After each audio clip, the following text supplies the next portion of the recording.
What's up, everybody? Today is the first full week of our book club going over fanatical prospecting.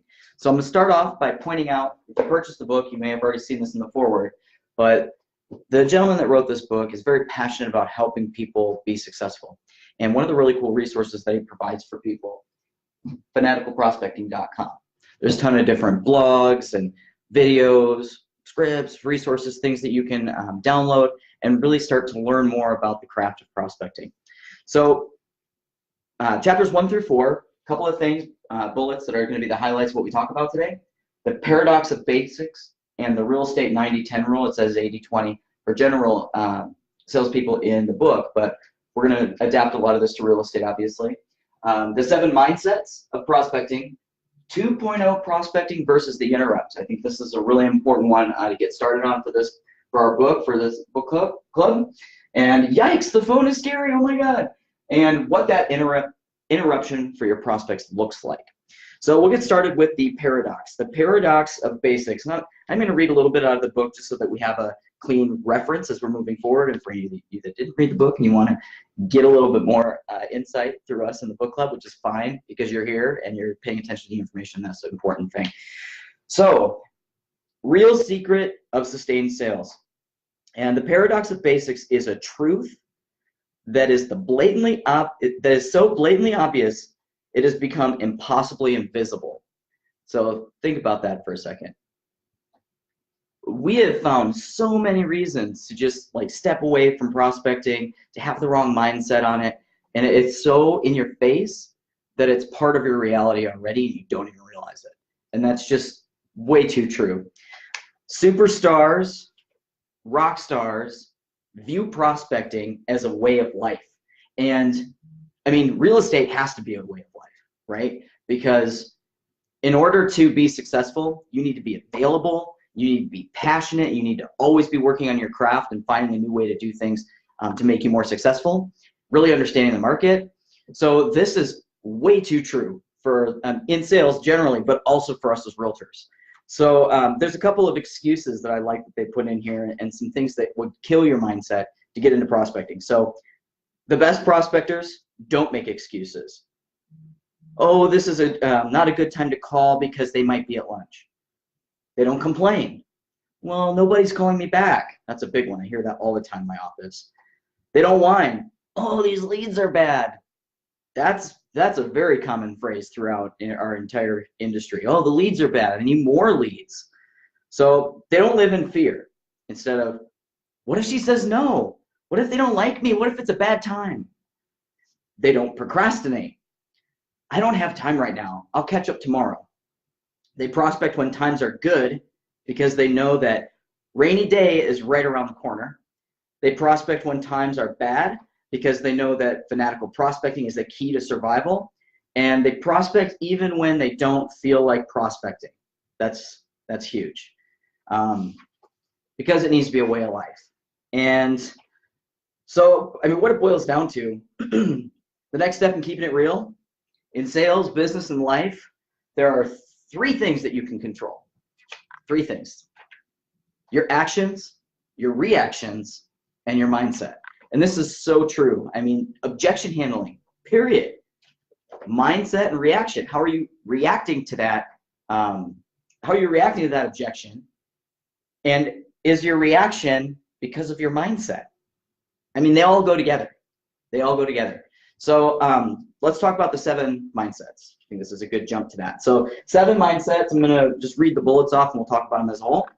So optimistic and enthusiastic, competitive, confident, relentless, thirsty for knowledge, systematic and efficient, and adaptive and flexible. You know, I like that adaptive and flexible at the end because our industry is always changing.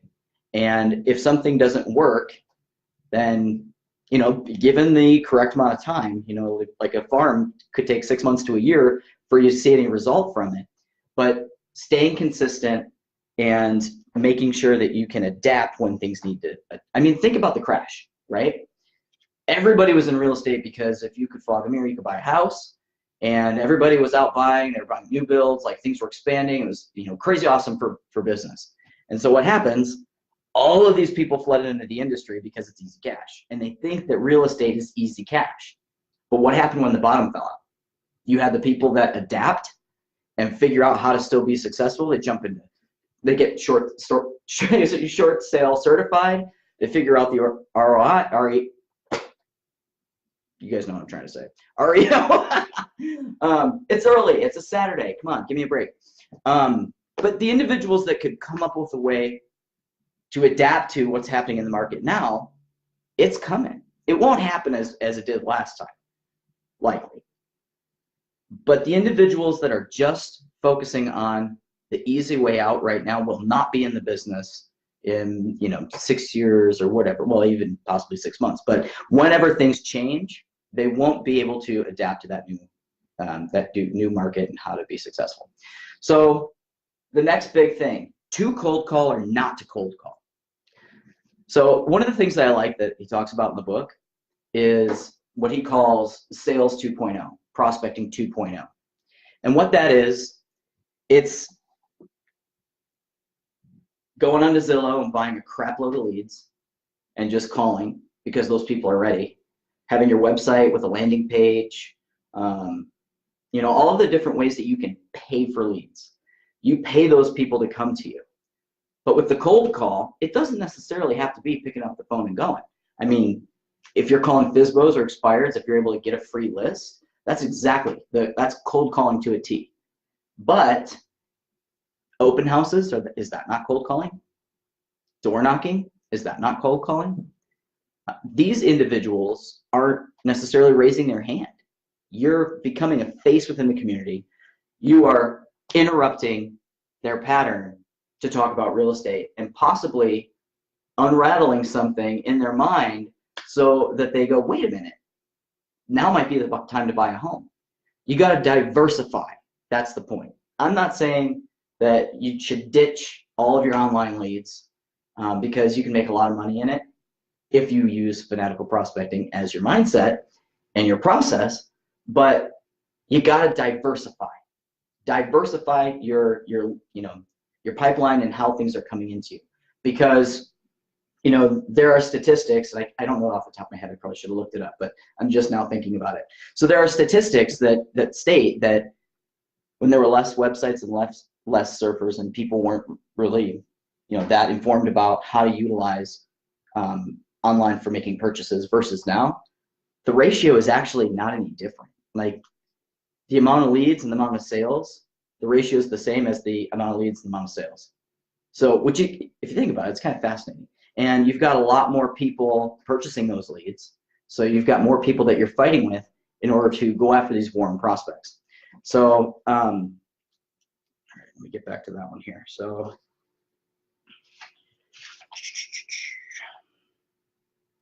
let's talk about more of the interrupts. Door knocking, open houses. An open houses, that's a little fuzzy because those people, they might actually be looking, they're just not working with anybody yet. They could just be looking at neighbors. So depending on what type, because every market's going to be different on what kind of response that you get from different types of lead channels, and also obviously your skill set. But something that I found that was really interesting. So you got to interrupt your prospects, right? And it says here, you'll have to pick up the phone. I mean, the phone is your best friend. You might be terrified of it, but the phone is your best friend. So pick up the phone, walk in the door, door knocking, send an email or a text, or ping a prospect on LinkedIn. There's something that a lot of us probably do not do. Twitter, Google+, Facebook, interrupt somebody who is not expecting you to contact them. So, I do a lot of the recruiting here. And with the recruiting, some of these people that I have coming in that are just, submitting their application through Indeed, they are thinking about going into real estate, but, they have no clue where to start or anything like that. So I've started to really focus on LinkedIn and through creating a blog like this to help people. And that's an interrupt. Somebody who says, I want to know more information, but they don't really know what kind of information they're even asking for. They've just had one little seed in their head and they think, okay, well, I'll submit this resume and we'll see what happens with it. but being able to get in front of people in a way that they're like, wait a minute, I wasn't even thinking about changing a career. Because, you know, I read this amazing statistic, and I know I'm going off on a crazy tangent here for a second, so I'll make it real quick. The statistic is that 80% of the workforce has no interest in changing their job. And that's pretty similar. It made me think, like, I wonder if I can find that statistic for people who are actually interested in selling, because it's probably pretty small. Now, that doesn't mean that there aren't a lot of opportunities for sales out there. There definitely are, especially with our inventory is so low across the board, across the country. So there's a lot of opportunity to interrupt the people who weren't necessarily thinking of selling and helping them see the benefits of putting their home on the market now, because we got a ton of people that are interested in purchasing. So that pattern interrupt is so important, and I would strongly encourage everyone to think about that. So stop seeking a way out of prospecting and start interrupting and engaging. So I'm going to go over a couple of things. First of all, this little section, it's on page 16, it talks about the brush off or reflex response in a not so friendly tone of voice from your potential prospects. And that is such a really amazing part of this entire book, is they really dig into that to help you overcome the mindset and develop the skills to deal with those reflex responses and brush offs. There's a whole chapter on that later. So I wanted to just throw it out there that that's definitely something to look forward to. And you know, this guy goes around the country training people, training sales teams, observing and being able to identify, like, this is the one thing that this business really needs to focus on with the call center and salespeople in order to overcome that mindset and go into the next step to be successful. So, you know, he was out and he was helping do that with an insurance firm. And he observed that the reps obsess over the unknowns, the what ifs of the highly qualified warm buyers. So if somebody's raised their hand when you're utilizing your 2.0 prospecting, Zillow, Realtor.com, your website, they're raising their hand and saying, I want some help. I'm going to register here because I'm curious about homes for sale. Oh my gosh, what if they don't actually want to talk to me? They raise their hand. Of course they want to talk to you. They're curious. Their curiosity is piqued. So capitalize on that. Make sure that our customers, they deserve their questions to be answered. And a lot of the times what happens, and you know I've been guilty of this. I'm not perfect. You know, I see my team, they get a little slump and they do some of this stuff where you find every excuse in the book not to get on the phone. And the mindset is what prevents you from going there. So, you know, some of the things I said, like for hot prospects, I've got all kinds of hot prospects in my database, was distributed throughout my team. And these are the people we should be focusing on first, obviously, because they're ready to buy now. But we still find reasons to not call them. You know, these prospects have been generated by inbound marketing efforts, referrals, trade shows, you know, which could look like a lot of different things regarding your specific market. And these people are extremely receptive. So those are the people that raise their hands. Something that I want to read real quick, because this is something that he was working with, and he was utilizing this script to teach the sales team some of the things that he could say. Now, mind you, this is with the insurance company, but it's all sales, so it can obviously be applied for us too. So, hi Roger, this is Jeb from XYZ Agency. The reason I'm calling is, in reviewing your current coverages, I noticed that you have your cars and your home insured with us, but we don't have an umbrella liability policy set in place for you. I wanted to schedule a short meeting with you to review your current situation and identify any coverage gaps that could create a risk for you and your family. How about Thursday morning at 11? Interrupt, provided information that the individual probably didn't know about. The thing that is so tiny in there, but just the right amount, could create a risk for you and your family. So establishes a little doubt, which makes them go, hey, maybe I do need to talk to you, and then goes right for the appointment. If we're not asking for people's business, how are they gonna work with us? They've raised their hand already. that doesn't mean that you automatically get to work with them. You got to ask them for their business. Closing, every single call needs to be about the appointment. Every single call. So, yikes. The phone is so scary.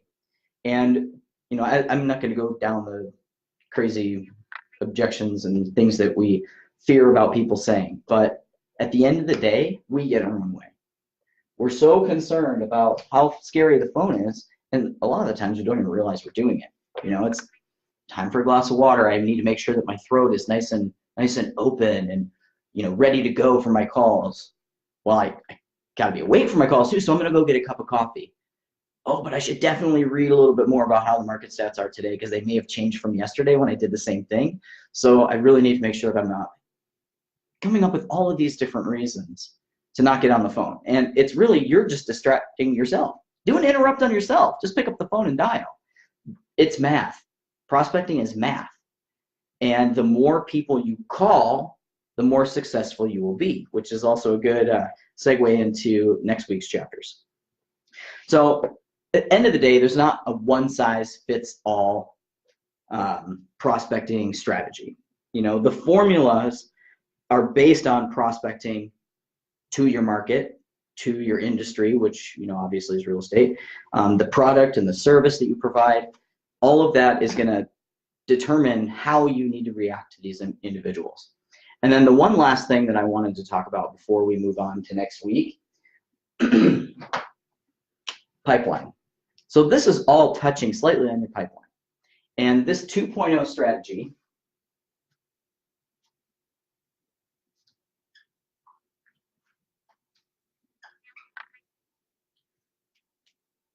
diversify. Because if your funnel, this is your lifetime calendar. We'll say quarter 1, quarter 2. So quarters 1 through 4. And you know, it's a brand new year, it's January, I'm gonna crush the phones, I'm all about it, I'm gonna, you know, make a lot of money this year. And so out of the gate, you're doing great. Just like you're probably going to the gym and you stopped eating ice cream every day. So all of a sudden you have all these people in your pipeline. Well, we know what happens next. We spend a lot of time on those individuals. All of a sudden, you know, you're going on showings and listing appointments, and, you know, you're dealing with all the paperwork, the back end marketing, you know, making sure that you're giving them the representation that they deserve. But at the same time, what happens to the people who are going to be ready to work with you in quarter 2? Quarter 4 is when you should have been talking to those individuals. Chances are, what's happening in quarter 1 with your crazy prospecting will help you moving forward because of the 90-day sales cycle. So if you've got 3 months that you're crushing it because it's the first of the year and you're doing really well, but you don't focus on prospecting as much as you should during that time, quarter 2 might be a little more challenging, but now you've got the luxury of time. So you get on the phones nonstop, and what does that mean? Quarter 3, crushing it. So I would strongly encourage you to protect your prospecting time. We're going to go more into the funnel as we move forward, and how diversifying, not being afraid to interrupt, can help you maintain consistency throughout the year. But that's one of the main reasons people fail in this industry. It's one of the main reasons, because the consistency issue, I mean, you get a big fat commission check, you're like, yay. Then you go a couple months without one, you can't live off that. So I cannot stress enough. That's why this is the book that we're starting with, because it's so important to make sure that you're setting yourself up for success and for consistency for the things that you want out of life, the things you want to be able to provide for your family and yourself. So the last thing that I didn't talk about, the 90-10. So they say 80-20 in the book, because that's generally the, you know, sales regardless of the field. In real estate, it's a 90-10 rule. So 10% of all of the agents in the country make 90% of the money. And real estate is responsible for 17% of the sales commerce that's in the United States. So there's a lot of money to be made in real estate, but only 10% of the folks in the industry make 90%. That means that the other 90%, the only 10% that they get, you divide that by how many agents, and that's not very much. And a lot of those people never even sell a house. They might sell 1 or 2 a year, and that's it, and they're fine with that. But if you want to make this a career and you want to be successful, it's important to set yourself up with the right mindset. And I hope you can fall in love with this book. Excuse me. So the next chapter is probably one of my favorites in the entire book. The more you prospect, the luckier you get, which, I mean, I've got crazy notes in this one because this is such an important chapter. So we'll spend a little bit more time on that one specifically. And then I also want to read Know Your Numbers. And that's it. Just those 2 chapters this week, because there's a lot of important content and I want to make sure that we can actually cover all the points. And I hope that you guys find this helpful. And investing in yourself is the most important thing that you can do, period, hands down. The agent that's always innovating, they're always moving forward, they're always being consistent with their prospecting, and they're always dedicated to their education and pushing their mind so that they can be better at what they do, those are the ones that share the most success in the industry. So become part of the 10%. I'm going to help you get there. Keep watching these videos and reach out with any questions. I know we don't have a lot of people on right now, but reach out with any questions. I'm happy to chat with you. Follow us here at Become a Rockstar Agent, because I will make sure to have content on here for you and have some of it themed with what's going on in the book so that we can keep that education consistent to help better reinforce some of the content. So thank you so much. Have a great week, and I hope to hear from you guys soon.